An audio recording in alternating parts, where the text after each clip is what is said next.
Live from WTVO Rockford and your home team. Eyewitness News at 5 starts now. President Biden says the U.S. has Israel's back as they continue fighting Hamas terrorists. At least 14 Americans are among the thousands killed. Our Rockford Community Center's leaders talk about efforts to protect kids. It's the organization's response to a teenager getting shot in the neighborhood. And a local center of faith gives back to those in need. Organizers say it's a monthly event to ease the burden on state-line families. Good evening, I'm Mimi Murphy. And I'm Eric Wilson. President Joe Biden addresses the nation after hundreds of people are killed during Hamas's attacks over the weekend and Israel's response in Gaza. Thousands more on both sides have been hurt. After speaking with Israel's prime minister, the president promised unwavering support to the country. The Pentagon already beginning to deliver critically needed military equipment to America's closest Middle East ally. Melissa Adan has the latest. We stand with Israel. President Joe Biden addressing the nation after the weekend attack on Israel by the terrorist group Hamas and expressing the country's unwavering support for Israel. The bloody hands of the terrorist organization Hamas, a group whose stated purpose for being is to kill Jews. This was an act of sheer evil. The president's support for Israel, one of America's closest allies, follows dozens of rallies and vigils across the country in support of Israel. From the White House to Beverly Hills, California, to a candlelight vigil in Florida honoring the many innocent lives lost. Hundreds have been killed in Israel and hundreds more Palestinians have been killed in Gaza. Thousands have been injured on both sides. The president sharing that at least 14 American citizens were killed during the Hamas terror attack. The mother of one missing U.S. citizen says her son was taken by Hamas with a group of others attending a music festival. They were fish in a barrel, sitting in this bomb shelter. Terrorists came to the door. They were throwing grenades in, shooting machine guns. The Pentagon says the U.S. is offering support to Israel's Special Operations Forces. We're surging additional military assistance, including ammunition and interceptors, to replenish Iron Dome. We're going to make sure that Israel does not run out of these critical assets to defend its cities and its citizens. The Department of Defense announced a second carrier strike group with several warships will be deployed to the region, along with the number of F-15 and F-35 fighter jets being increased in the Middle East. Melissa Adan, ABC News, Los Angeles. Rockford police are looking for a suspect after a shooting late last week. Sunday, officers were called to Swedish American Hospital for a shooting victim. That person told police last Friday he was walking near 12th Avenue and 16th Street. Another man approached him. The two got into an argument. The victim was shot twice in the stomach. Investigators say he should survive. Police arrested the man shot for an outstanding warrant in a separate incident. Police are also searching for two suspects after an attempted robbery leads to shots fired. Officers were called to the Family Dollar on Broadway yesterday afternoon, right around 2:30. They found a 20-year-old man hit in his leg. He told officers two men tried to rob him. He was shot as he ran away. There's a vague description of the suspects between the ages of 16 and 18 and around 5 feet 6 inches tall. A Rockford man is shot in a parking lot near a local park. Yesterday afternoon, RPD responded to the McDonald's on Auburn Street for reports of a gunshot victim. On arrival, police met with a 36-year-old man. He told officers he was shot in a parking lot on Cameron Avenue, that's near Washington Park. He was taken to a local hospital and treated for a gunshot wound to his arm. If you have any information on these incidents, contact Rockford Police. A 14-year-old boy is recovering from 2 gunshot wounds. He was shot yesterday afternoon while walking near Ranger Street. That's pretty close to one of Rockford's Boys and Girls Clubs. Nikel Delgado visited with the organization's CEO. Nikel, what does he have to say? Yeah, Eric and Mimi, the CEO tells me he didn't even know that this incident happened, but it hurts to hear when kids are involved. Once staff heard about the shooting, they followed their safety precautions. Boys and Girls Club of Rockford averages on serving 500 kids a day, and that's why they push the change dynamics in the community so kids can be safe. I'm told the more we have students involved in positive activities, the safer they will be. This shooting gave the club an opportunity to talk to students about youth violence. Make sure our kids are making the right decisions, because we know the challenges that they face, both in the clubs, outside the clubs, where they live, in the neighborhoods. And they need to know what to be aware of and how to avoid situations where they might get themselves into trouble. As Eric and Mimi said, the 14-year-old is suffering from 2 gunshot wounds. He is in critical condition but is stable at this time. The suspect was described as a white male between the ages of 15 to 17 years old, armed with a pink handgun. The shooting is still under investigation. Eric? Thanks, Nicole. State Line Healthcare providers protecting people who can't afford a fall vaccine. The Salvation Army in Belvedere held a free flu shot clinic. Partners from Boone County's Health Department, Rockford University's Nursing Department, and UW Health Belvedere Hospital teamed up for the occasion. Any adult between the ages of 18 and 64 was welcome to receive the vaccine. Rockford University volunteers say the event helps both people in need and students in the program. Well, flu season's really important this year. We want to keep the community safe, give back, do our role in nursing. Yeah, and I think it also helps, it benefits our students to see that there's more to nursing outside of the hospital units. Boone County's Health Department wants to remind people it's important for everyone to protect themselves from the flu. A local center of faith gives back to the community. City First Church partnered with the Northern Illinois Food Bank to hold a food giveaway this morning. It's the 35th distribution event since the pandemic started. The church expects to feed 700 families with this giveaway.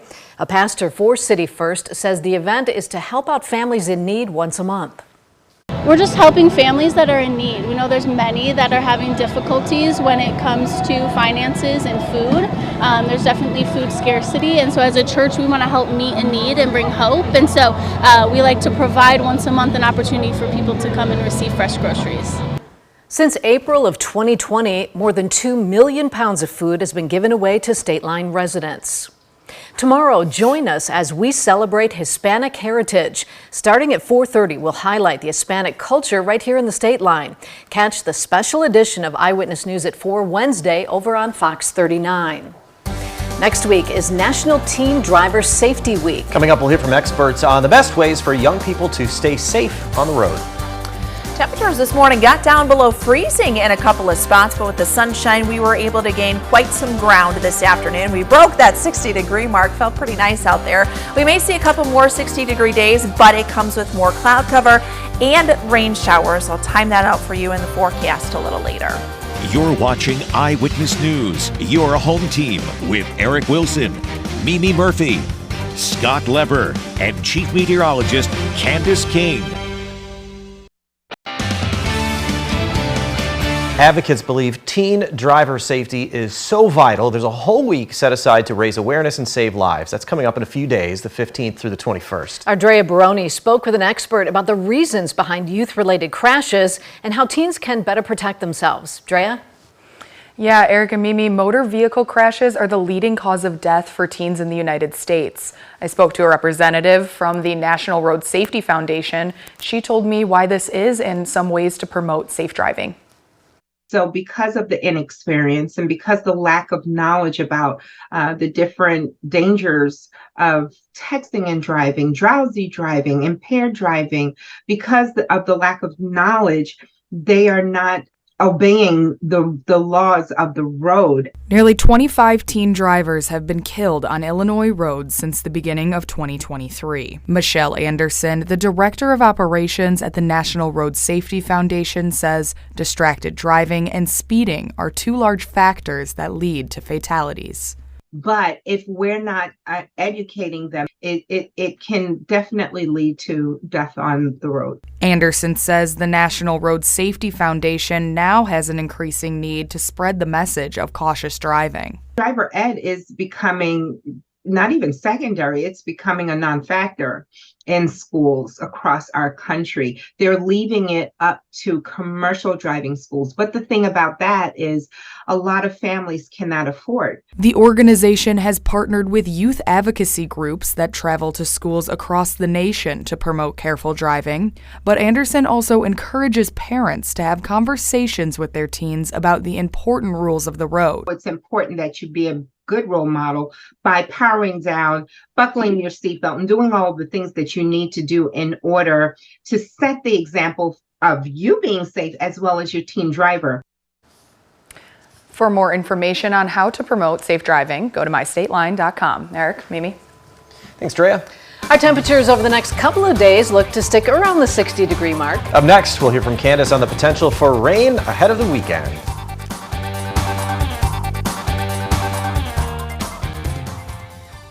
Now, your first warned weather forecast from Chief Meteorologist Candace King. Well, it's nice to see the sunshine out there this afternoon after a rather frosty start. Temperatures this morning got down into the low 30s. In fact, our coldest numbers here since the beginning of the year and looking back towards spring. But with the dry air in place and the sunshine, our temperatures today climbed into the low 60s. So making some improvements and gaining some ground, at least in that temperature department. 61, the current number here in Rockford, 60 in Rochelle and Freeport. Still a little cool with the 50s to the northwest of us as we maintain that mostly clear sky. Winds, they've been a little on the breezy side, still coming in from the west, and it's that westerly wind direction allowing those temperatures to go up. But you see a mostly clear sky on our SkyTrack camera down in Rochelle. Unfortunately, that clear sky going into the night tonight means our temperatures are likely to drop back into the low to mid 30s once again. That is going to lead to some frost potential. So anything that again is sensitive to the cold, bring in, cover up. We've got this night tonight, and then overnight lows will begin to warm.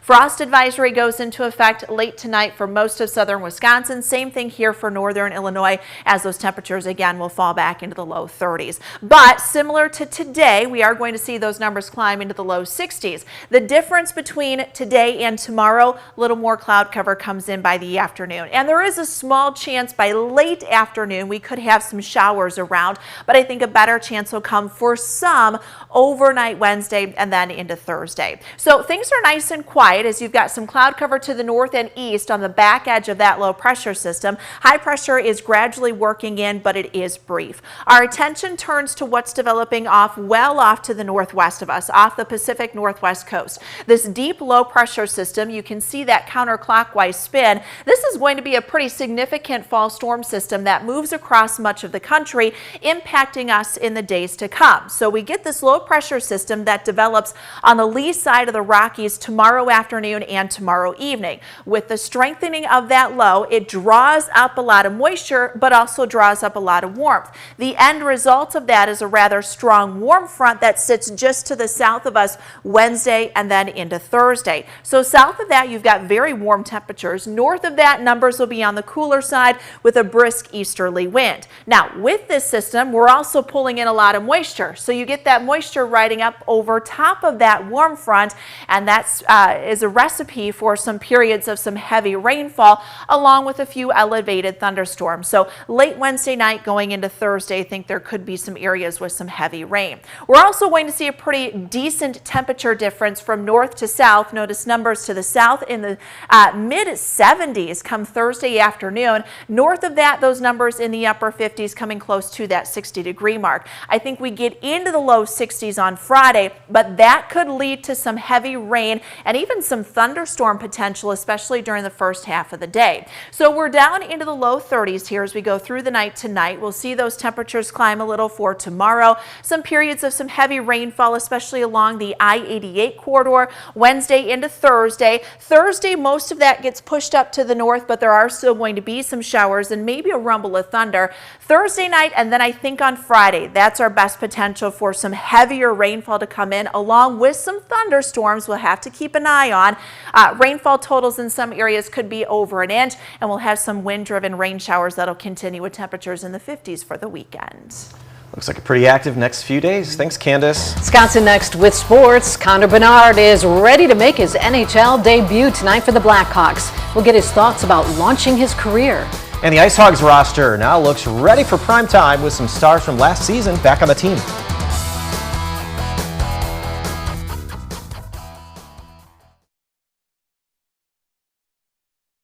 Sports with sports director Scott Lever. The most anticipated season opener in a long time is here for the Blackhawks. They'll face the Penguins tonight in Pittsburgh, and this game is all about the debut of Connor Bedard, his first game of what should be a very long and stellar career. Obviously, it's a big thing and dream come true, and I'm super grateful for this opportunity and everything, but for me it's how do I best prepare myself for the game, and that's what I'll focus on. I'm just going to go out, play, and try to be the best version of myself, not try to be anyone else. The Ice Hogs are only days away from opening up their season in San Jose against the Barracuda. The boys will head to the airport tomorrow morning. This morning, they had some more veteran faces on the ice for practice. David Gust, Brett Cini, Mike Hardman, and Isaac Phillips. These were core guys for the Hogs last season, and their presence will hopefully help the Hogs get off to a good start this season. Yeah, it helps us as a staff out for sure. It also helps the younger guys that are coming in, that have guys to lean on and talk to. I think all those guys you mentioned, including Joey Anderson, if it's Healy and Bjork, they're guys that they all want to play in NHL. They shouldn't be happy to be here, but they're here and they're in the moment, and they're going to be a great core of leaders for us. And the Ice Hogs have their enforcer for this season. They've signed big 28-year-old winger Brandon Baddock. He racked up 130 penalty minutes last season with the Iowa Wild, and that ranked 8th in the AHL. A few years ago with Binghamton, Baddock led the league in penalty minutes. The Bears won't have to worry about defending Justin Jefferson this Sunday when they host the Vikings. He has been put on the reserve injured list with a bad hamstring, so he will miss at least 4 games, and that's a big blow for the Vikings. They're off to a 1-4 start. The NFC North not looking so good with the Vikings and Bears sitting at 1-4. Now the Packers falling under the 500 mark with their loss to the Raiders last night. The Packers offense did not look good at all, and now there's growing angst over whether or not Jordan Love can be the quarterback the Packers hoped he would be. He threw 3 picks last night, leading to a paltry passer rating of 32.2. It's tough. I got to be better, having the turnover early. And then, like you said, just a slow start. We just got to find a way to get going faster, get a rhythm going, and I got to find a way to just be better, get some completions going, and move the ball. The Packers now have a bye week to maybe figure some things out on offense. That's sports. We'll be right back.